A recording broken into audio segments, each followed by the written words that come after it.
revenir sur un dernier point, là, sur le développement des activités de la Poste. C'est bien qu'elle le fasse sur ces métiers historiques, mais pour moi, c'est pas suffisant.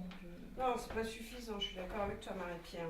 Il est primordial pour que le groupe La Poste continue à se développer sur ses marchés actuels, mais il y a urgence à ce qu'elle se développe. Pour sa pérennisation, c'est essentiel. Mais La Poste, c'est pas que ça. Tout à fait. D'ailleurs, La Poste, c'est le service public d'aujourd'hui et de demain. Justement, on a interpellé dernièrement les élus pour qu'ils inscrivent les 4 missions dans la loi. Et bien sûr, on a plein d'autres propositions, comme par exemple développer une carte de paiement associée au livret A, et on se battra pour. C'est comme groupe intégré qui permet la solidarité entre les entreprises de groupe. Voilà. Il doit offrir des perspectives d'évolution pour les salariés.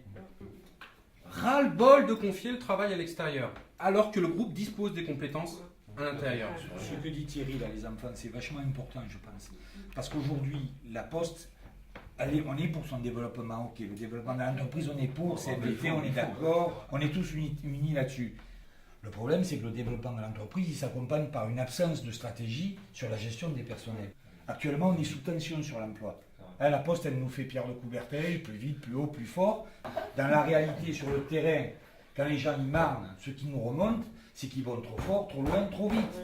On ne peut pas avoir un développement économique sans que le personnel il soit partie intégrante. Tout à fait. Moi, je suis d'accord, parce que c'est vrai que moi, j'ai connu les CDD à répétition, les fins de mois difficiles, et il est hors de question que les postiers et les postières revivent ça. En plus, maintenant qu'il y a la concurrence qui va rentrer en jeu... D'où la nécessité d'une convention collective postale. La concurrence arrive en janvier 2011. Et je ne voudrais pas me faire virer parce que mon boulot est fait par un facteur d'une autre société et payé moins cher que moi.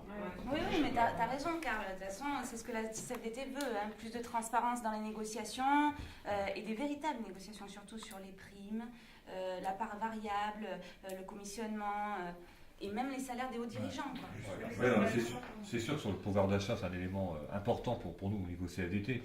Mais je crois qu'il ne faut pas oublier, c'est la responsabilité sociale de l'entreprise. Quand on voit les dégâts humains aujourd'hui, les gens en reclassement, qui n'ont pas de poste, les gens sur le carreau, c'est inadmissible. Pas de gestion prévisionnelle des emplois compétences. Au groupe La Poste, c'est inadmissible. Je crois qu'il est temps aujourd'hui que La Poste ait plus de considération pour son personnel. C'est incontournable. Ça, c'est le bon mot. Considération. Ah non, mais c'est sûr. Ce que vous venez de dire, là, c'est juste. Il faut effectivement changer un certain nombre de choses. Parce que c'est pas question que d'un côté, il y ait des dirigeants, des actionnaires qui décident de tout sans concertation. Et puis d'un autre côté, les organisations syndicales qui sont là juste pour gérer les conséquences. Ce qu'il faut changer, c'est la gouvernance de l'entreprise. C'est pour ça qu'on se bat au conseil d'administration ou dans les services et les établissements pour changer cet état de fait. Changer le type de gouvernance. Que ce ne soit pas du purement économique, mais vraiment du social.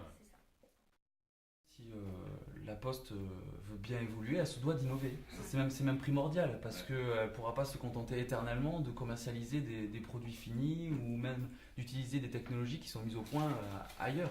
Surtout que il y a des choses intéressantes avec le boom des réseaux sociaux ou même l'aura de la Poste.net avec sa fréquentation intéressante. On a quand même des outils, il y a quand même des choses qui sont à faire, quoi. Moi, je pense que à un moment donné, la Poste doit vraiment aller dans ce sens-là pour relever le défi de l'emploi dans les 10 ans à venir. 10 ans, tu as raison, mais parlons déjà des 5 ans qui vont arriver. Ils vont être déterminants pour les postiers, mais aussi pour les salariés du groupe. Donc moi, je pense qu'on a 10 propositions là, sur lesquelles les candidats vont pouvoir se positionner pendant la campagne, vont pouvoir les défendre. Et puis nos élus au conseil d'administration, eh bien, ce sera à eux de les faire avancer. Tout à fait.